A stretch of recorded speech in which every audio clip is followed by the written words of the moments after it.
Hello everyone. I am Crawlers and am I going to buy Hardline? Well, good question. Not an easy one by any means since we're probably talking about 60 bucks here and probably another 50 in DOCs. But the beta was sure fun as shit, wasn't it? Still, when playing the game, you will find something a little off when comparing against even the infamous Battlefield 4. Hardline's like a pretty girl with two missing front teeth. You still would, you just know it isn't perfect. And by that I mean the game is not without problems, and that makes all the more hilarious listening to other big name YouTubers like Level Cap saying that this is the best Battlefield game yet. The guy probably hasn't even played Battlefield 2. Hell, it isn't even better than Battlefield 3. That game had character. Hardline certainly has style of its own, but it's hard for me to say it's got character.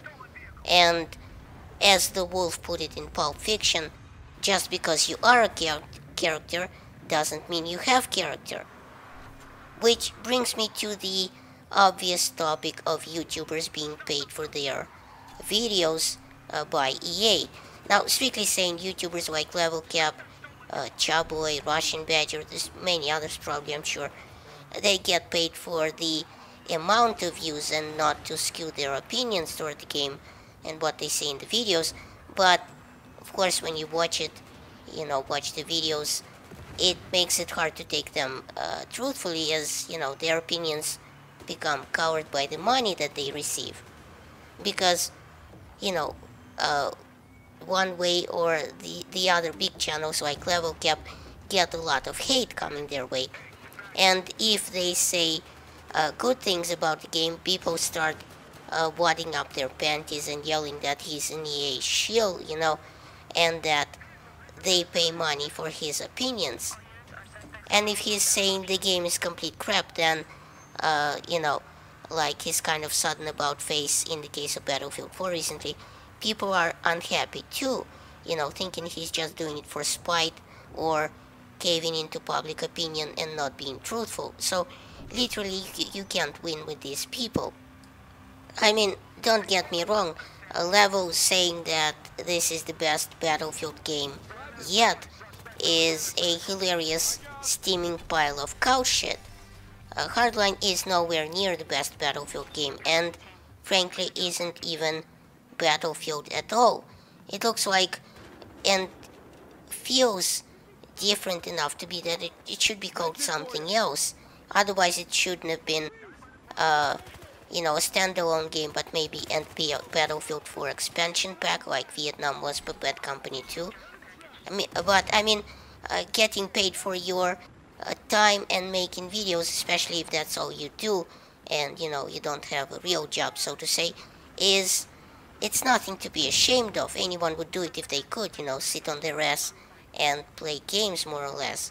And hell, if Level Cap has 1 million subscribers, that means he's doing something right? And whether you watch him or not, that's your personal preference here. And that's not to say the beta wasn't fun as balls and that I haven't enjoyed it immensely. I have found it quite entertaining, and in the end, that's all you can ask for of a game. It's the entertainment value, isn't it? Obviously, I can't tell you to pre-order it or not. That's completely up to you, and frankly not limited to Hardline. Any game pre-order goes on a case-by-case basis, but what I'm saying is that if you liked it enough that you're gonna play it, then go ahead and do as you wish and, buy it if you want. If on the other hand you thought there were enough game-breaking issues with the game that need to be fixed, that took away from the fun.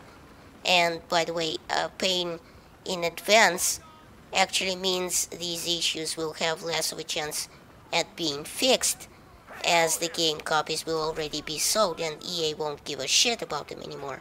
So, if that's the way you feel, then by all means vote with your money and don't pre-order. Yes, the game has quite a few things going for it, I'll give you that. But all these things frankly seem a bit like they should have been included in a Battlefield 4 patch. Like the no trigger delays on revolvers, the shotguns finally working as they should, unlike that randomized clusterfuck we had in Battlefield 4. No visual recoil, much less explosive and grenade spam, as the RPGs are no battle pickups, which incidentally enough means that any class has access to them, as they can just pick them up in the field. Only one kind of explosive grenade is sure to appeal to some people. Grenades no longer fall through floors when you throw them on like the second floor, which I am very, very thankful for.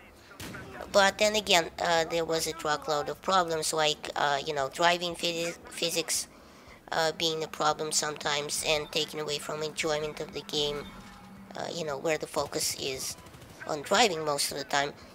Terrain collision models, a lot of areas being a problem. Grenades snagging on things as you throw them and bouncing back. Broken magnum rounds. Broken sniper rifles that didn't hit what you were aiming at. Mostly useless hacker mode. Some crappy weapon balancing. See my Hardline suggestions video I made right before this one. And to be honest here, I am not a fan of the decreased time to kill. I think it's this hardcoreness of the game is, it isn't doing anyone any favors, and frankly, I'll even go so far as to say that maybe it's actually a problem with the game. Maybe in reality the time to kill is actually normal, but it seems off because there's a problem with the shots not registering the sound or something like that, and we don't actually hear anything but the final kill shot, not the shots before it. Certainly when shooting at people, there seems to be no discrepancy in the amount of hits that they receive, but when being shot at, it feels like one hit kills most of the time. So what I'm saying is, it all boils down to your personal preference of enjoyment of the game.